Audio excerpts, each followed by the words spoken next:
You can count. Remember your first time living away from home, living as an adult. For college kids, this often means living in a dorm, pulling all-nighters, gaining the infamous freshman 15, learning a whole lot of life lessons along the way. Well, family psychologist Dr. Wes Crenshaw is back. He's also joining us with Katie and Emily. They're two college freshmen who are fresh out of their first semesters. And Dr. Crenshaw, you work in Lawrence. You talk to kids from all across the country.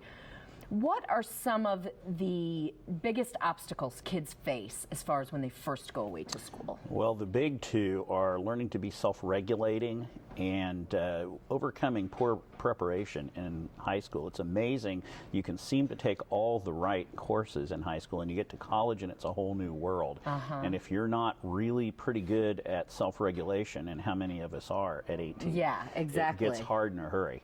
Especially because there are so many things you just want to do. So when you say self-regulation, you're basically saying budgeting time. What are some of the things that you're talking specifically about? Sleep is at the top of the list, and eating and nutrition are up there too. And of course, the biggest one of all is if you're going to college to party from Thursday to Sunday, you don't have to pay tuition to do that. You can do that for free. So you have to be able to control the social life as well as get to class on time, eat, and get some sleep. Katie and Emily, let's talk to you guys a little bit. What were some of the biggest surprises that you all faced first semester? You know, I think that the most surprising thing for me was that starting the first night I was there, as much as I'd been looking forward to getting away and being independent and being at college, I was curled up on my bed, crying, talking to my mom on the phone. Oh, you were homesick. Oh my gosh, I was so homesick for the first few weeks. It was really surprising to me, and it was tough. You know, I was talking to my mom on the phone 4 or 5 times a night. I was not feeling like an independent adult, but what really helped for me was to find little spots on campus where I felt like home, find people with whom I could talk, and find a lot of stray cats whom I could feed. And by Thanksgiving, I really felt at home there, and I was looking forward to getting back.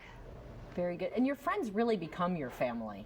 They really do. In college. You know, I eat dinner every night with the same girl, my best friend Yancy, who's from outside of Shanghai, so her homesickness situation has been a lot more intense than mine. Wow. All right, how about you? I guess the biggest thing that I learned or that surprised me was how hard it is to manage your time, because I'm used to going to class, you know, from 8 to 3, and then I go home and I do my homework, and then I do something with my friends and go to bed. And then I go to college and I have maybe 2 classes, sometimes just 1 a day, and then I have maybe the whole afternoon free, and I can't go home and take a nap and get on Pinterest and make crafts and just, you know, watch Netflix and everything, because I have to do my homework. And it doesn't seem like you have to do everything right away, but if you don't, then you find yourself staying up until 3, 4 in the morning, and then you have to get up for 8 a.m. lab, and then you're just tired. So, okay, advice for students as they head back to second semester? Well, try to figure out what you did wrong the first semester and do better in the second one. Families need to really set expectations for what performance will be in college, especially if they're cutting the check for the process. And you want to, for kids that are still in high school, you want to let kids fail now. Don't, if you follow them around and hover and make sure they get the perfect grades, that's not going to be possible next year. And you want to, instead of promoting the idea of freedom, giving you more freedom, promote the idea of independence. That means taking care of yourself. Very good. Taking responsibility. Thank you all so much for being here.